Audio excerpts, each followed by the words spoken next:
اور دوپہر کو 12 بجے کے بعد ان لوگوں نے ہلکا دوپہر کا کھانا کھایا اور پھر آگے کے لیے قدم بڑھا دیے۔ قافلے کی تعداد کافی بڑھ گئی تھی اور اس کی خاص طور سے ترتیب دی گئی تھی۔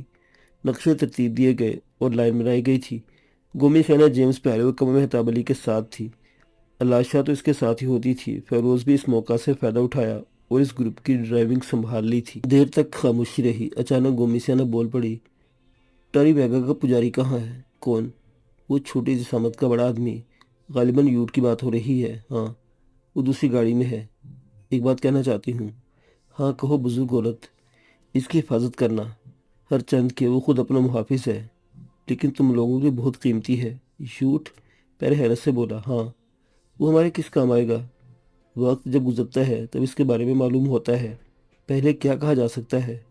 اسے کوئی خطرہ ہے؟ گومی سینا نے اس بات کا کوئی جواب نہیں دیا تھا۔ وہ لوگ اس کے بولنے کا انتظار کرتے رہے، لیکن جب وہ کچھ نہ بولی تو انہوں نے بھی اس سلسلے میں کوئی اور سوال نہیں کیا تھا۔ البتہ وہ سب یوٹ کی شخصیت میں کھو گئے۔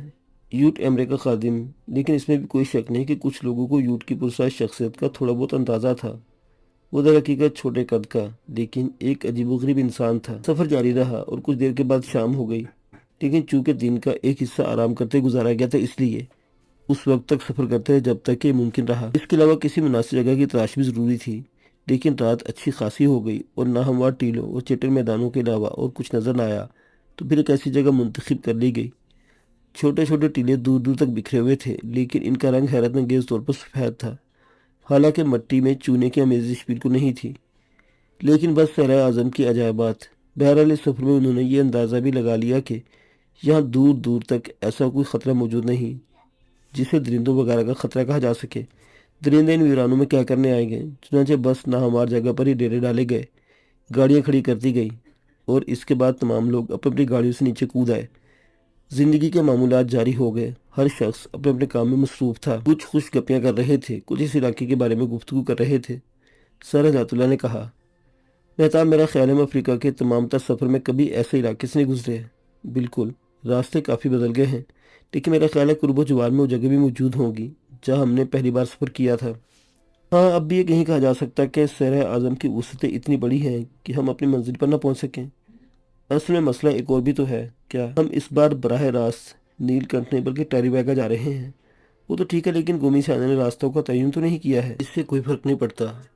جب ہم نیل کنٹھ میں تھے تو ٹاری بیگا کے بارے میں ہمیں تمام تفصیلات معلوم ہو چکی تھیں، اور یہ راستے آگے چل کر دو حصوں میں منقسم ہو جاتے ہیں۔ اگر ہم بائیں حصے کی جانب جائیں تو نیل کنٹھ پہنچیں گے اور دائیں طرف چل کر ٹاری بیگا، لیکن آگے جا کر وہ دونوں قبیلے مختلف سرحدوں کے ساتھ یکجا ہو جاتے ہیں۔ ہاں، تمہیں یاد ہے نیل کنٹھ میں ہم ٹاری بیگا کے بارے میں کیا سنا تھا؟ جادوگروں کی بستی، گدھ کے پجاری، سر ہدایت اللہ نے کہا۔ ہاں بے شک، بہرحال بڑی خطرناک جگہ ہوگی، اور سچی بات یہ ہے کہ ہمارے تجربات میں ایک دلکش اضافہ۔ قمر مہتاب علی مسکرانے لگے تو سر ہدایت اللہ نے کہا، کیوں؟ مسکراہٹ کی کوئی خاص وجہ؟ سر ہدایت اللہ ایک بات بتائیے۔ ہاں پوچھو۔ کیا واقعی میں خزانوں کی تلاش ہے؟ قمر مہتاب علی کے اس عجیب سوال پر سر ہدایت اللہ چونک پڑا، چند لمحہ سوچتا رہا، پھر اس نے بھی ایک قہقہ لگایا۔ یہ بات مجھ سے زیادہ بہتر طور پر تم جانتے ہو، تم تو ایک اسٹیٹ کے سربراہ ہو۔ اور سر ہدایت اللہ آپ؟ خدا کا شکر ہے میں بھی ایک فارغ البال آدمی ہوں، ہدایت اللہ نے کہا۔ تو پھر سر ہدایت اللہ ہم لوگوں نے اپنی زندگیاں داؤ پر کیوں لگا دی ہیں؟ سچی بات یہ ہے کہ قمر مہتاب علی کے بعض اوقات انسان خود اپنا تجزیہ نہیں کر پاتا۔ شوق ایک الگ چیز ہے، اور شوق میں اگر طلب شامل نہ ہو تو ہو سکتا ہے اس کی وہ حیثیت بھی نہ رہے۔ میں بھی سوچ رہا ہوں، میرا اپنا ایک گھر ہے، کاروبار ہے، زندگی گزارنے کا ایک ماحول ہے۔ میری بیوی عاجز ہے مجھ سے اور کہتی ہے کہ میں نے اپنی بچیوں پر سے اپنی توجہ ہٹا لی ہے، اور یہ حقیقت ہے ہدایت اللہ۔ زندگی میں نے کبھی کچھ نہیں کیا اپنی بیوی اور بچیوں کے لیے۔ اصل میں فارغ البالی زندگی تھی، نہ کوئی کرنے کو کام، نہ کوئی فکر، نہ کوئی بات، بس شوق جنون کی شکل اختیار کر گیا۔ اور سچی بات تو یہ ہے کہ اس بار صورتحال بالکل ہی مختلف رہی تھی۔ کیا بتاؤں سر ہدایت اللہ، تم لوگ شاید یقین نہ کرو گے میری بات پر۔ کہانی وہ نہیں ہے جو تم لوگوں کے علم میں ہے، بلکہ کہانی کا ایک مختلف روپ ہے۔ کیا مطلب؟ سر ہدایت اللہ نے پوچھا تو قمر مہتاب علی نے خلا میں نگاہیں جما دی اور کسی سوچ میں ڈوب گیا۔ کافی دیر تک خاموش رہنے کے بعد سر ہدایت اللہ نے پھر کہا، تم نے بتایا نہیں مہتاب علی؟ رہنے تو یار، کوئی فائدہ وقت سے پہلے بھی کچھ باتوں کا انکشاف کرنے سے ہے۔ تمہاری مرضی ہے، ہم لوگوں میں یہی ایک خراب بات ہے کہ ایک دوسرے پر کھلا اعتماد نہیں کرتے۔ قمر مہتاب علی ہنس پڑا۔ اس نے کہا، ایک مومجو کی لغت میں کیا لکھا ہے سر ہدایت اللہ؟ ہاں، مجھے یقین ہے کہ تم اسی مثال کا حوالہ دو گے کہ مومجو کے دوران ایک دوسرے پر صرف اتنا اعتماد کرنا چاہیے جتنا ضروری ہو۔ کچھ باتوں کو صیغہ راز میں ہی رہنا زیادہ بہتر ہوتا ہے۔ اور یہ جملہ بہت عظیم مومجو کا لکھا ہوا ہے۔ چلو چھوڑو، تذکرہ ہی نہیں کرنا چاہیے تھا ایسی بات کسی کا۔ ہم یوٹ کے بارے میں سوچ رہے تھے۔ ہاں، گومی سینا کے بارے میں تمہارا کیا خیال ہے؟ پرسرار عورت ہے، سچ بولتی ہے، اندازہ تو یہی ہوتا ہے۔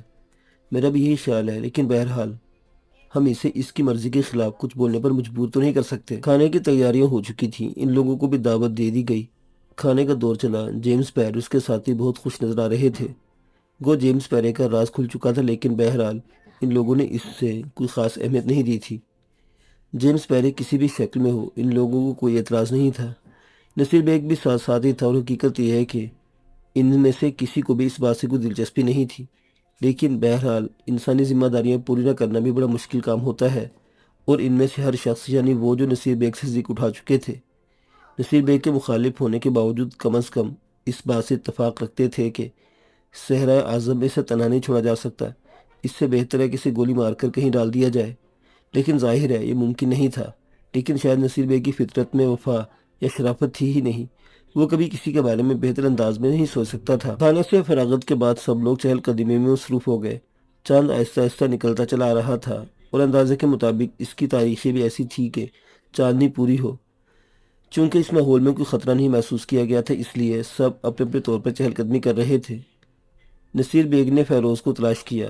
وہ گاڑیوں سے دور الگ تھلگ اپنی جگہ چہل قدمی میں مصروف تھا۔ یقینی طور پر اسے علاشہ کا انتظار تھا، لیکن اس کی بجائے نصیر بیگ فیروز کے پاس پہنچ گیا۔ فیروز بیگ نصیر کو دیکھ کر چونک پڑا تھا۔ زاہد تو نصیر بیگ کا سایہ تھا، اور نصیر بیگ نے اس وقت بھی زاہد کی قربت سے اعتراض نہیں کیا تھا۔ فیروز کے ہونٹوں پر مسکراہٹ پھیل گئی۔ محترم چچا جان، اس نے مسکراتے ہوئے نصیر بیگ کو مخاطب کیا، اور نصیر بیگ اس کے قریب پہنچ گیا، اسے دیکھتا رہا، پھر آہستہ سے بولا، تم کون سی مٹی کے بنے ہوئے ہو؟ ویری گڈ، ویری گڈ چچا جان، یہ سوال تو مجھے آپ سے کرنا چاہیے۔ تم یہاں کس طرح پہنچ گئے؟ پیارے چچا جان، آپ کو کچھ بتانا واقعی ضروری ہے۔ اصل میں آپ جو کچھ ہیں وہ آپ بھی جانتے ہیں، اور میں بھی جانتا ہوں۔ الٹا آپ مجھ سے یہ سوال کر رہے ہیں؟ نہیں فیروز، یہ بات نہیں۔ زندگی میں بہت سے تجربات ہوتے ہیں، اور یقین کرو کوئی بھی شخص دعوے سے نہیں کہہ سکتا کہ جو تجربہ اس نے اب تک حاصل کر لیا ہے وہ اس کے لیے مکمل ہے۔ اقوال زرعی میں نوٹ کرتا جا رہا ہوں۔ فیروز نے کہا، تم آخر یہ میرا مذاق کیوں اڑاتے ہو؟ کیا سمجھتے تم اپنے آپ کو؟ اگر تم یہ کہنا چاہتے ہو کہ میں ایک ناقابل اعتبار آدمی ہوں، شاطر ہوں، فراڈ ہوں، تو اپنے بارے میں تمہارا کیا خیال ہے؟ تم کون ہو؟ آپ کا بھتیجا؟ فیروز مسکرا کر بولا، اور نصیر بیگ اسے عجیب سی نگاہوں سے دیکھنے لگا، پھر بولا، بیٹھو گے نہیں کہیں؟ چچا، تمہارے ساتھ بیٹھنے سے ہمیشہ خطرے کا احساس ہوتا ہے۔ فضول باتیں مت کرو، آؤ کچھ دیر کے لیے بیٹھ کر باتیں کریں گے۔ یہ بیچارہ کون ہے؟ فیروز نے زاہد کی طرف اشارہ کر کے کہا، بس ہے، جو کوئی بھی ہے، یوں سمجھ لو وہ ہے جس سے میں زندگی کی کوئی بات بھی کبھی نہیں چھپاتا۔ کیا نام ہے بھائی تمہارا؟ زاہد۔ ایک بات کہوں؟ جی کہیے، زاہد بولا۔ جس شخص کے ساتھ ہونا اس کے سامنے سانپ بچھو کوئی حیثیت نہیں رکھتے۔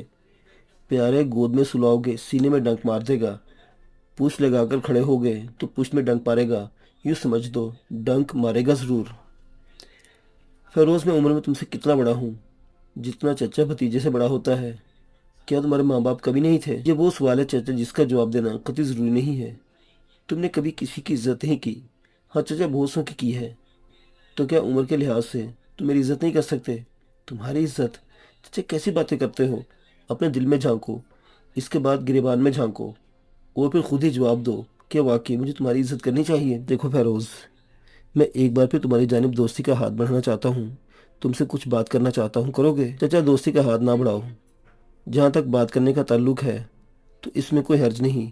ظاہر ہے قافلہ بن چکا ہے، ہم سب لوگ ساتھ ہیں، ایک دوسرے سے باتیں تو کرنا ہی ہوں گی، باتیں کرنے میں کیا حرج ہے؟ تو پھر آؤ کہیں بیٹھیں۔ یہ جگہ کیا خراب ہے؟ ہر جگہ ایک جیسی ہے۔ چلو پتھر کی اس چٹان پر ذرا صاف ستھرے ادھر بیٹھتے ہیں۔ نصیر بیگ، زاہد اور فیروز اس جانب بڑھ گئے اور پھر چٹان پر بیٹھ گئے۔ نصیر بیگ نے کہا، ہاں اب مجھے بتاؤ تم یہاں کیسے پہنچے؟ کیا مطلب ہے چچا جان؟ کیا میں آپ کے سوالات کا جواب دینے کے لیے مجبور ہوں؟ دیکھو فیروز، ماضی کو بھول جاؤ، میرے ہاتھوں قمر مہتاب علی اور سر ہدایت اللہ پارٹی کو بھی شدید نقصان پہنچا ہے، سب کچھ تمہارے علم میں ہے، لیکن یہاں سرائے اعظم میں انہوں نے مجھے معاف کر دیا ہے، اور بے شک ان فراخ دل لوگوں کو اس اقدام سے میں بہت متاثر ہوا ہوں، خاص طور سے سر ہدایت اللہ جنہوں نے مائیکل بائر اور لائق اینجلو وغیرہ کی مخالفت مول لے کر مجھے اپنے ساتھ رکھا اور صاف صاف کہہ دیا کہ وہ نسل پرستی کرنے پر مجبور ہیں۔ تو چچا بتاؤ، کچھ سبق سیکھا؟ کیا مطلب یہ کہ تمام بری باتوں کے ساتھ کچھ اچھی باتوں کا بھی اس دنیا سے تعلق ہے۔ ہاں ٹھیک ہے، لیکن اب بھی میں یہی کہوں گا کہ مطلب نہیں سمجھا۔ چلو چھوڑو، سناؤ تم یہاں تک کیسے آئے؟ بس بہت سے واقعات تمہیں معلوم ہیں، نہ جانے کہاں کہاں سے ٹھوکریں کھاتا ہوں یہاں تک پہنچا ہوں۔ تم 2 افراد افریقہ میں یہ مہم سر کرنے نکلے کھڑے ہوئے تھے؟ نہیں یار، ایسی بات نہیں، سیگال کی بستی میں میرا پورا گروہ مارا گیا۔ کون بدنصیب تھے وہ؟ تھے بس، شاید تم انہیں جانتے ہو۔ کون؟ ولیم آرنلڈ وغیرہ؟ اوہ ہو، وہ تو تمہارا پرانا شکار تھا، جانتے ہو اسے؟ چچا بہت اچھی تو واقفیت تھی اس کی میری اور تمہاری، 6 آدمیوں کے ساتھ آیا تھا، مروا دیا بیچارے کو۔ کیا بکواس کر رہے ہو؟ مطلب یہ کہ کوئی مفاد وابستہ ہوگا اس کی موت سے تمہارا؟ نہیں، ایسی کوئی بات نہیں تھی، وہ خود اپنی ضد کا شکار ہو گیا، سب مارے گئے۔ چلو چھٹی ہوئی، تو اب چچا یہاں کیا کر رہے ہو؟ فیروز میں چاہتا ہوں کہ تم میرا ساتھ دو۔ چچا دیکھو، عمر کی آخری منزل میں ہو، کوئی بھی لمحہ موت کا لمحہ ہو سکتا ہے، کہیں ایک آدھ جگہ تو شرافت برت لو، کم از کم یہ کہنے میں آسانی ہوگی کہ تم نے بھی اس دنیا میں کوئی نیک کام کیا ہے۔ تم کیا سمجھتے ہو کہ میں ان لوگوں سے کوئی غداری کرنا چاہتا ہوں؟ تو چچا میرا ساتھ کس سلسلے میں چاہتے ہو؟ بس میری خواہش ہے ان لوگوں کا دل صاف کرنے میں تم میری مدد کرو۔ اب بھی وہ لوگ مجھ سے منحرف ہیں، اور بس رحم کھا کر انہوں نے مجھے اپنے درمیان جگہ دے دی ہے، ورنہ ان میں سے کوئی مجھے منہ نہیں لگاتا۔ چلو تمہیں احساس تو ہوا چچا کہ بالآخر تمہاری برائیاں یہاں تک پہنچ گئی ہیں۔ میں چاہتا ہوں فیروز تم میرے اور ان کے درمیان مفاہمت پیدا کرا دو۔ اس سے کیا ہوگا چچا؟ بس کچھ نہیں، میں اپنی شخصیت کو اس قدر ہلکا نہیں محسوس کروں گا، ورنہ فیروز بالآخر ایک دن مجھے ان سے جدا ہونا پڑ جائے گا۔ واہ چچا، یہ خوشخبری کیا جلدی سننے کو نہیں مل سکتی؟ لعنت ہے تم پر، تم انسان ہی نہیں ہو۔ ارے چچا، گالی دینے پر آ گئے؟ میں تم سے کچھ کہہ رہا ہوں، تم فضول بکواس کیے جا رہے ہو۔ چچا جو کچھ کر رہے ہو اس پر اگر خود ہی شرمندہ ہو سکتے تو شرمندہ ہو جاؤ۔ تم جیسے آدمی کو تو سچی بات ہی ہے کہ قریب بٹھانا بھی خطرناک لگتا ہے۔ ٹھیک ہے، لیکن یاد رکھنا۔ پھر دھمکی چچا، پھر دھمکی؟ فیروز ہنس دیا اور نصیر بیگ جل کر اٹھ گیا۔ پھر وہ زاہد کا بازو پکڑ کر وہاں سے چل پڑا۔ فیروز مسکراتی نگاہوں سے اسے دیکھ رہا تھا۔ نصیر بیگ کی رگ رگ سے اسے واقفیت تھی، یقینی طور پر وہ اب بھی ان لوگوں کے لیے بہتر ثابت نہیں ہوگا، لیکن یہ بات فیروز اچھی طرح جانتا تھا کہ ان حالات میں وہ لوگ نصیر بیگ کو خود سے جدا بھی نہیں کر سکتے تھے۔ پھر کچھ دیر کے بعد علاشہ فیروز کو تلاش کرتی ہوئی آ گئی۔ فیروز کو علاشہ کا انتظار تھا۔ یہ ایک سچائی تھی کہ اس نے ساری زندگی عیش و عشرت میں بسر کی تھی، لیکن حقیقی معنوں میں عیاش طبع نہیں تھا، شراب اور عورت سے دوری رہا تھا۔ ایک عجیب و غریب زندگی گزاری تھی اس نے، لاوارث، اپنوں سے دور۔ کہانی تھی اس کی ذات سے وابستہ۔ ماں باپ بچپن سے ساتھ چھوڑ چکے تھے۔ کچھ ایسے لوگوں کے درمیان پرورش پائی جنہوں نے اس کے ساتھ ہر برا سلوک روا رکھا، اور اس کی فطرت میں بغاوت سی پیدا ہو گئی۔ بڑا ہونے پر اس نے ان لوگوں کو چھوڑ دیا، بری صحبتیں حاصل ہوئیں، اور ان بری صحبتوں سے اسے نہ جانے کہاں سے کہاں پہنچا دیا۔ لیکن شاید خاندانی پس منظر بہتر تھا کہ کچھ چیزوں سے بچا رہا۔ فریب، جال سازی، یہاں تک کہ ڈاکہ زنی بھی کی تھی، لیکن اس کے ساتھ ساتھ ہی فطرت میں کوئی گوشہ ایسا رہ گیا تھا جس میں شرافت کا عنصر بھی شامل تھا، اور چند چیزوں میں سے اس نے انسانی اقدار کو پامال نہیں کیا۔ محبت جیسی کوئی شے اس کی زندگی میں آئی نہیں تھی، لیکن اس حسین جنگلی پھول کو دیکھ کر اس کے دل میں پیار کی کونپلیں کھل گئی تھی، اور یہ کونپلیں آہستہ آہستہ اپنا رنگ جماتی جا رہی تھی۔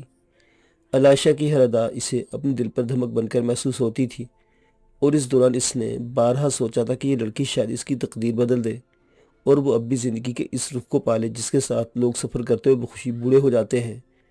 اس وقت بھی علاشہ اسے تلاش کرتی ہوئی آئی تھی، اور فیروز نے یہ کسوٹی رکھی تھی کہ اگر اس لڑکی کے دل میں اس کی باتوں کا کوئی اثر ہوا تو وہ آئے گی ورنہ بھول جائے گی۔ علاشہ کو اپنی جانب آتے دیکھ کر اسے ایک ایسی ذہنی سرور کا احساس ہوا تھا جس سے وہ اس سے قبل نہ آشنا رہا تھا۔ اس نے بڑی محبت سے علاشہ کی پذیرائی کی۔ میں آ گئی، علاشہ معصومی سے بولی، اور یہ ادا فیروز کے دل کو ایسی بھائی کہ وہ بے اختیار ہو گیا۔ جواب میں کیا کہوں علاشہ؟ میں نہیں جانتی، آؤ بیٹھو۔ فیروز نے کہا اور وہ بیٹھ گئی۔ تم نے مجھے بلایا تھا؟ ہاں، تبھی تو میں آئی ہوں۔ تمہارا شکریہ کیسے ادا کروں الاشا؟ کیونکہ شکریہ ادا کرنا ہوتا ہے۔ یقیناً کوئی کسی کی بات کا اتنا احساس کرے تو شکریہ تو ادا کرنا ہی پڑتا ہے۔ تو ٹھیک ہے، شکریہ ادا کر دو۔ ایک بار پھر تمہارا شکریہ، فیروز نے کہا۔ اب میں کہوں؟ اس نے سوال کیا اور فیروز ہنس پڑا۔ تم کچھ نہ کہو، ٹھیک ہے، وہ گردن ہلا کر بولی۔ میں تمہیں دیکھ کر بہت خوش ہوتا ہوں۔ ایک بات کہوں؟ جب تم سے باتیں کرنے کے بعد میں واپس گئی تو بہت دیر تک تمہارے بارے میں سوچتی رہی۔ تم بہت اچھے ہو۔ مجھے اپنی دنیا کے بارے میں بتاؤ۔ میرے دل میں بار بار یہ خیال آتا ہے کہ مجھ سے بہت سی باتیں معلوم نہیں۔ میں تمہیں بتاؤں گا الاشا۔ ان پہاڑوں میں تم نے زندگی کیسی پائی؟ کیا مطلب تم خوش رہی؟ پتہ نہیں، میرا مطلب ہے کبھی تمہارا دل نہیں گھبرایا؟ یہ تو میں نے نہیں چاہا کہ تم نے کچھ لوگوں سے تمہاری دوستی ہو۔ ہاں چاہا تھا۔ پھر کس سے دوستی کرتی تھی؟ ہاں یہ ٹھیک بھی، وہ کالے لوگ تو ہم سے نفرت کرتے تھے، ہمیں اپنے درمیان دیکھنا پسند نہیں کرتے تھے، اور پھر میرا دل کبھی نہیں چاہا کہ میں ان سے دوستی کروں، وہ مجھے اچھے نہیں لگتے تھے۔ الاشا ہماری دنیا بہت کچھ ہے۔ کیا کیا مجھے بتاؤ؟ خوبصورت مکان، کاریں، بہت سی تفریحات، سمندر، سوئمنگ پول۔ زندگی بہت خوبصورت ہے ہمارے ہاں۔ سوئمنگ پول کیا ہوتا ہے؟ نہانے کے لیے خوبصورت حوض بنے ہوتے ہیں۔ حوض کیا ہوتا ہے؟ چھوٹی چھوٹی جھیلیں دیکھیں تم نے؟ ہاں، وہ انسانوں کی بنائی ہوئی جھیلیں ہوتی ہیں۔ کہ انسان جھیلیں بنا سکتے ہیں؟ ہاں کیوں نہیں۔ ان میں پانی کہاں سے آتا ہے؟ باہر سے لایا جاتا ہے۔ اتنا سارا پانی لانے میں تو بہت وقت لگ جاتا ہوگا۔ نہیں، زیادہ نہیں، اس کا بندوبست کر لیا گیا ہے۔ میں نے تو یہ چیزیں بھی نہیں دیکھی جن میں بیٹھ کر تم اور ہم لوگ راستہ طے کر رہے تھے۔ ہاں یہ تمہارے لیے اجنبی ہوگی۔ میں نے تو کچھ نہیں دیکھا اس دنیا میں۔ اب دیکھو گے لاشا؟ ایک بات بتاؤ۔ ہاں پوچھو۔ اب ہم ٹالی بیگا جا رہے ہیں۔ ہاں، وہاں سے کہاں جائیں گے؟ واپس اپنی دنیا میں۔ کون سی دنیا؟ وہ دنیا جو میری ہے۔ لیکن میں وہاں کیسے جاؤں گی؟ میرے ساتھ؟ تمہارے ساتھ؟ وہ چونک کر بولی۔ ہاں مگر گمی سینا۔ ایک بات بتاؤ الاشا، پوچھو، کیا تم گمی سینا سے یہ کہہ کر آئی ہو کہ تم میرے پاس جا رہی ہو؟ نہیں۔ پوچھتی بھی نہیں ہے؟ نہیں۔ تم اپنی مرضی سے آ گئی؟ ہاں۔ تو پھر ہم گمی سینوں کو اپنے ساتھ لے چلیں گے، فیروز نے کہا۔ ہاں یہ ٹھیک ہے، مگر تم مجھے کیوں لے جاؤ گے اپنے ساتھ؟ اس لیے الاشا کہ میں تم سے محبت کرتا ہوں۔